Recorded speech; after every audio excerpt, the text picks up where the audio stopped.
So when I was in high school, I think came to Berkeley for the first time, and to a football game, and we stopped for lunch at what must have been Larry Blake's, but there was an outside table, and at one of them, someone was studying a book in what was the Cyrillic alphabet, though I didn't know what it was, and another one, somebody was reading a book about nuclear physics, and I thought, this place is amazing. And one of the things that symbolizes what's amazing about Berkeley to me is this place, which has to survive. So my New Year's resolution is to do more to see that it does. I hope we all do. Thank you, all of you who work here, and you, Bill and Karen, who imagined it. So this is first day. In the dream, he was a hawk with blood on its beak. In the dream, he was a hawk. In the dream, he was a woman, naked, indolent from pleasure, a gleam of sperm on her vaginal lips. In the dream, he was a woman. He could be the woman and see the viscid fluid in the dream. In the dream, he was a turquoise bird fashioned from blue stone by a people who dug it from the earth and who believed it was the sky of some foreworld. In the dream, he was the turquoise bird. In the dream, his feet hurt. There was a long way still to go. Lizards scuttling in the dust. In the dream, his feet hurt. In the dream, he was an old man, his woman gone, who woke early each day and made his pot of coffee and sliced bits of melon for the lizards and set them on the hard ground by the garden wall. In the dream, he was the old man. The calm mouths of the lizards as they waited, themselves the color of dusk, meant that every creature was singular and alone on the earth. In the dream, the woman in the elevator took out her eye. In the dream, it was a moon. In the dream, there was a knock on the door, and it was a troop of begging children. And he said to them in mock outrage, "You? Scoot, this is not your day. Tuesday is your day." And the children laughed with great good humor. Their day was Tuesday in the dream. So, mostly short poems. This is Cymbeline. Everything they did was explaining the sunrise. Dying explained it. Making love explained it. The last plays of Shakespeare explained it. They were just as ignorant as at the beginning. They made Stonehenge over and over, thinking it would do some good to know where, or at least when, flame fissuring up between two stones. It lifted them as sex arches the body. Up it carries us, up and over. And no one knew why or when it would stop, so everything they did was explaining the sunrise. This is sprezzatura. Eugenio Montale asked me if there was an American word for sprezzatura, particularly with respect to poetry, in rispetto di poesia, he said, and I said, yes, in American we call it moose, M-O-O-S-E, and mentioned several poets, Frank O'Hara among them, who were quite famous, as fame goes in our sort of work, for their moose. He wondered if there were an American expression to convey the general concept of Eugenio Montale, and I said, yes, we call it George Sepharis. I think I was showing off. I also observed that in my view, the prose of Sepharis, especially his diaries from the last years of the war and the slow awakening into the devastation after that, were even greater than his poems, though his poems at their best gave off white light like the light flaring from the white walls of the cliffs above the harbor in Scios, which could make the eyes ache. He canted his head politely and asked if among Americans the worship of the Virgin Mary was a custom. And I said that it was.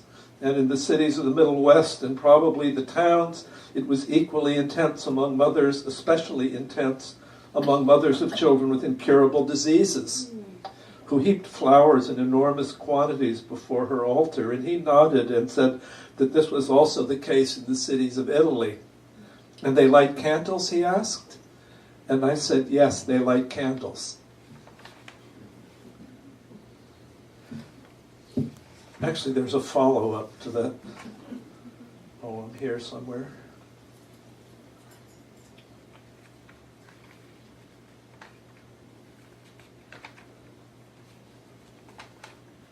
Which is called Catholics.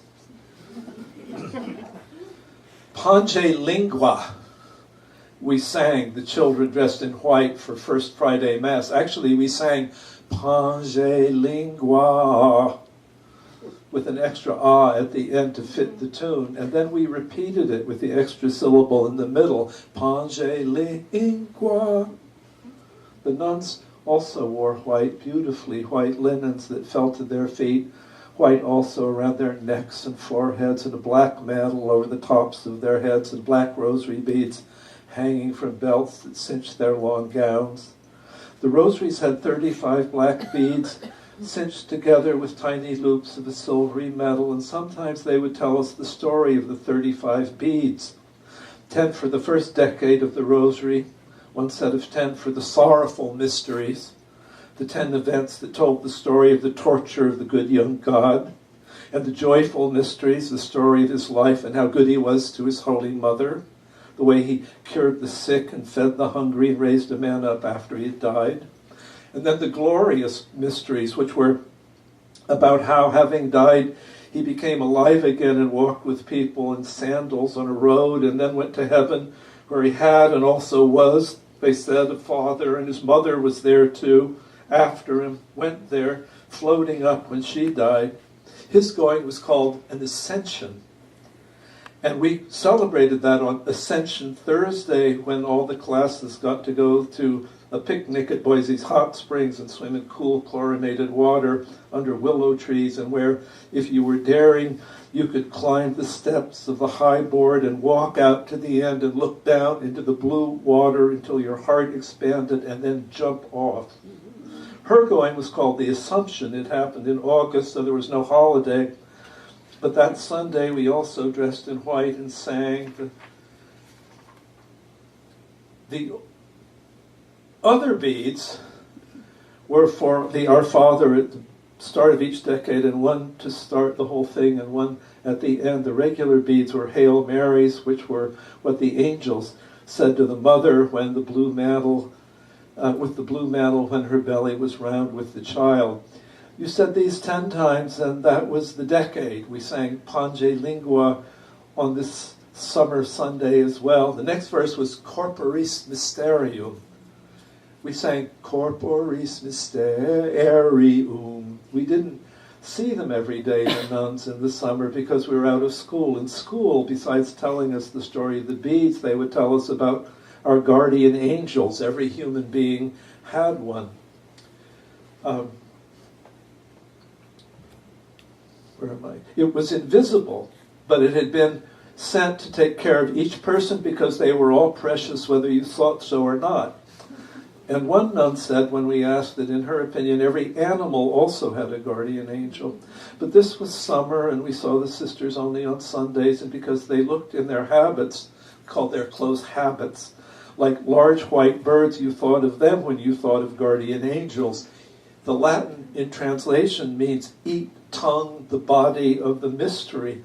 That was to get us ready for communion, and that was why we fasted in the morning and were very hungry after, and because it was summer, we went home and had pancakes and were free to play all through the long afternoons. This is hotel room. The craftsmen who apply the thin layer of mottled plaster to the sheetrock to give the bare walls texture are called mudders. Clean angles, white walls, got from modernism. Form is function, Walter Gropius, Weimar, 1922, is orderly and calm, and in a plain white frame on one wall a monotype print of 3 fossil ferns. The oldest fossils of land plants visible to the naked eye were found in Ireland and date from the Middle Silurian. The ferns were later carboniferous and bilaterally symmetrical, as if to invent the idea of being orderly and lyrical at once, as if before mammals to have invented wings. On another wall, Picasso's Don Quixote. Really, it's just a few squiggles of black paint on paper. One circular movement of the hand for the sun, a quick dash for the horizon. The great Don is 3 strokes. He's on a horse, a couple strokes more. And Sancho, the body as credulous servant to the soul, is an amiable blob the same shape as the sun. The windmill in the distance is desire, I suppose, but it's a long way off and the writers are in no hurry.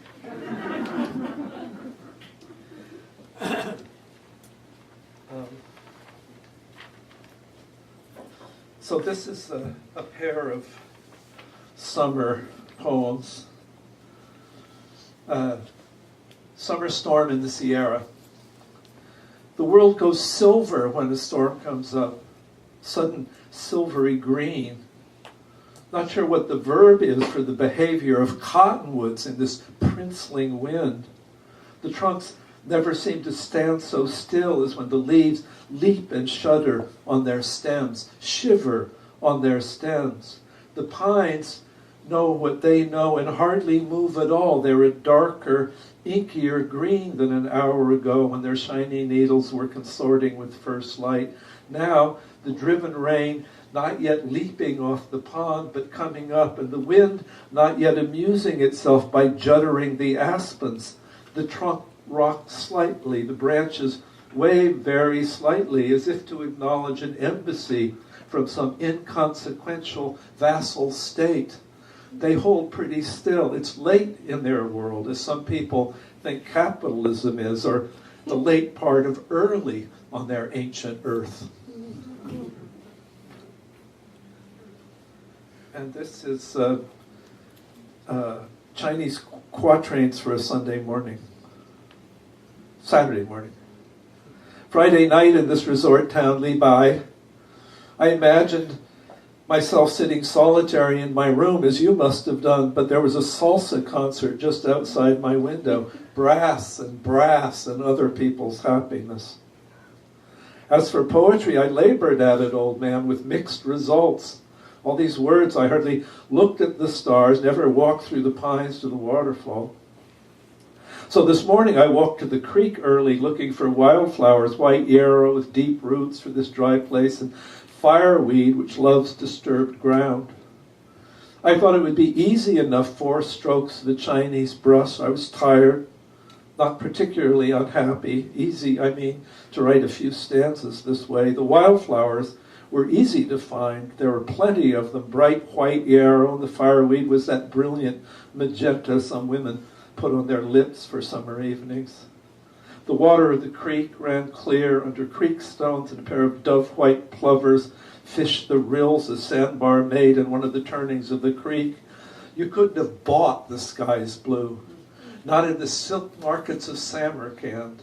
Not in any market between Venice and Xi'an, which doesn't mean it doesn't exist. Isn't it, after all, what the stanza is for, so that after a night of listening, unwilling to music you don't like, you can walk a little hungover through some morning market, sipping tea, one eye out for that scrap of immaculate azure. Thank you so much.